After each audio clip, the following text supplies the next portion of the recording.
Hey y'all. Welcome to Receive and Relate. If this is your first time here, my name is Tara Walker. I am so glad you clicked on this video for story time. If you are a returning subscriber or returning visitor, hey y'all, hey, and welcome back.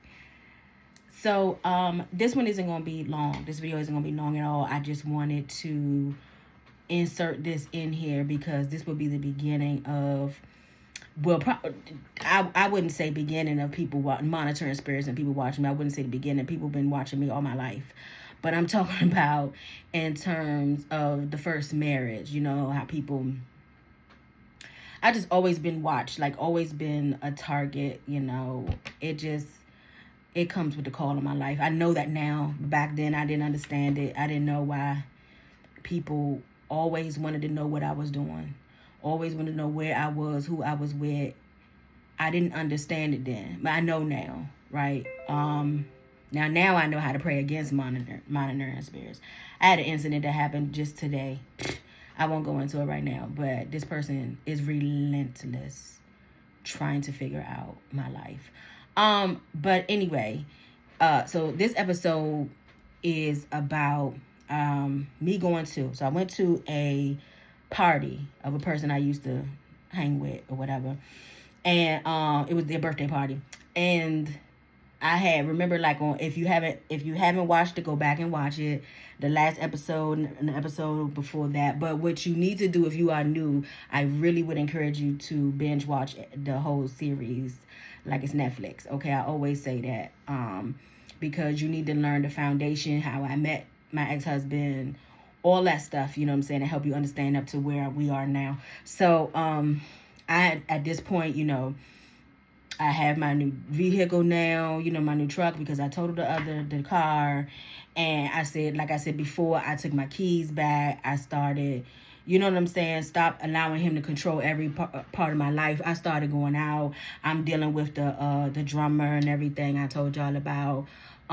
This time, remember I said, you know, we had intercourse around 3 times or so. This will be around this time. It was the summertime, right? So this will be around when that was going on. He was also at the party, the drummer. And so, so like I said, the party happened. Somewhat happened. It got cut short.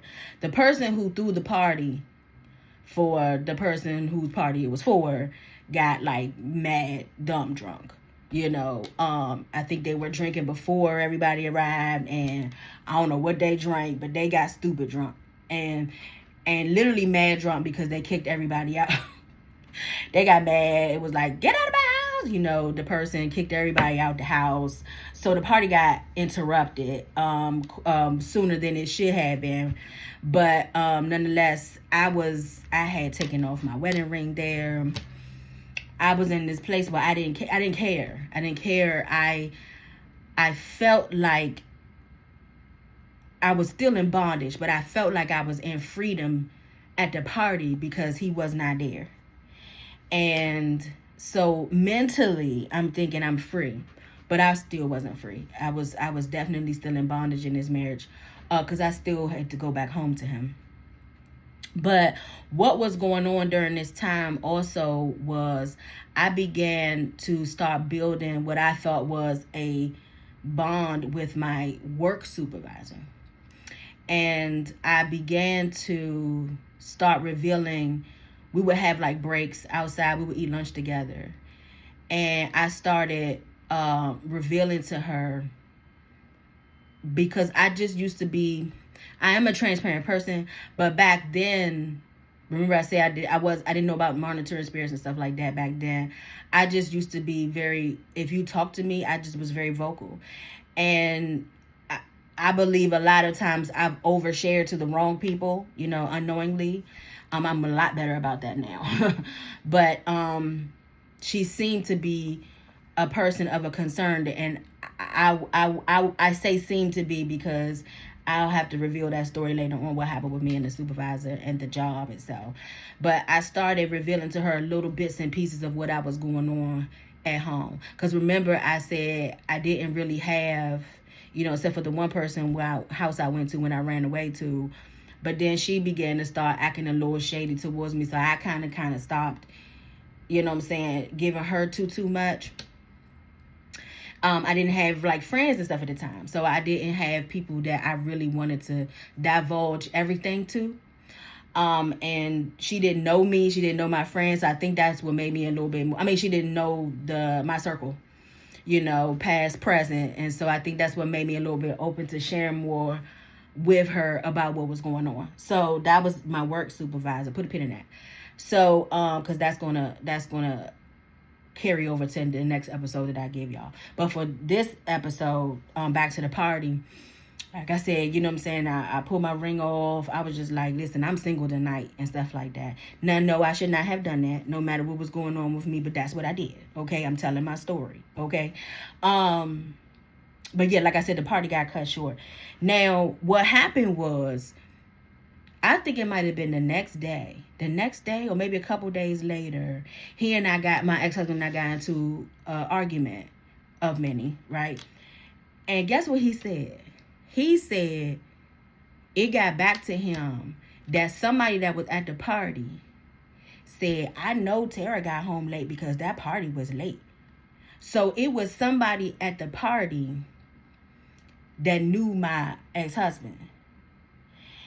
And they either told, and there was some people there, like the house was packed, because there was people on the inside and people on the outside.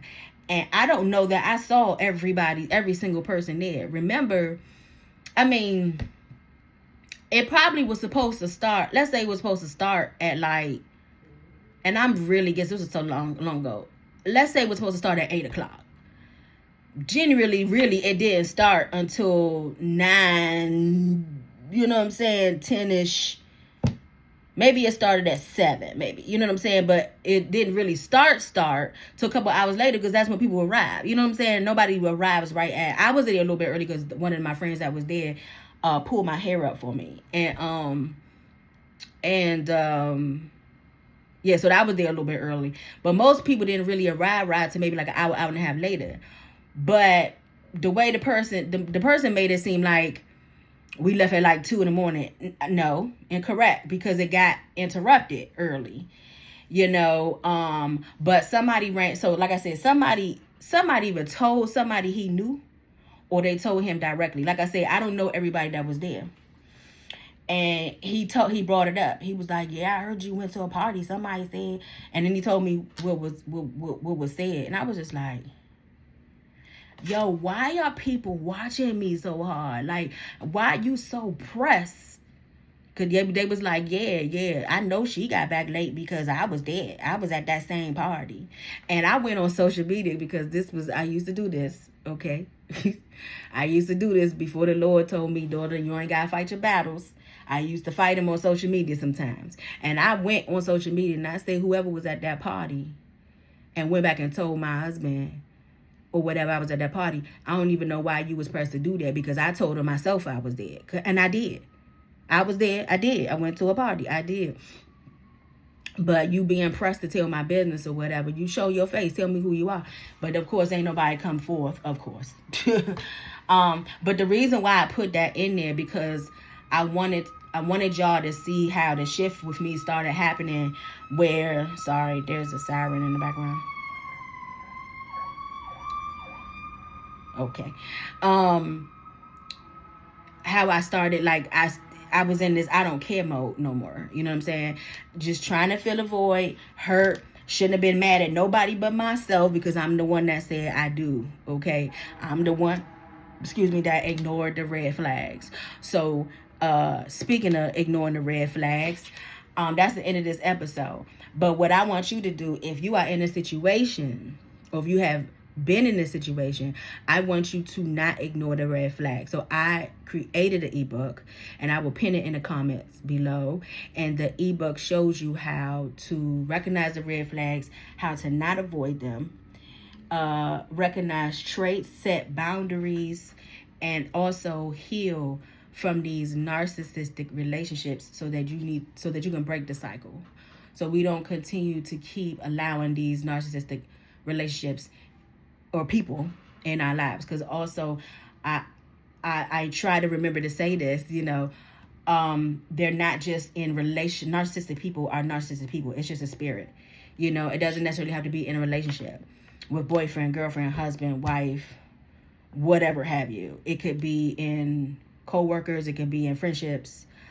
Again, case in point, I had a situation with an old friend today.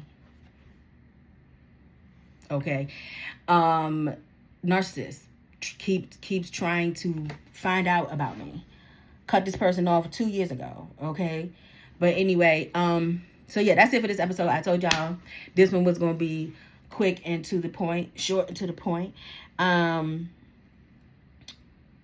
a line in the comments if you can relate to anything that I said, because people receive when they can relate.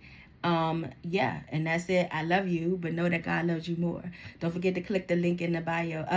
Well, it's in the bio too, or in the comments to download your ebook on Tara's tips to break free from narcissistic traps.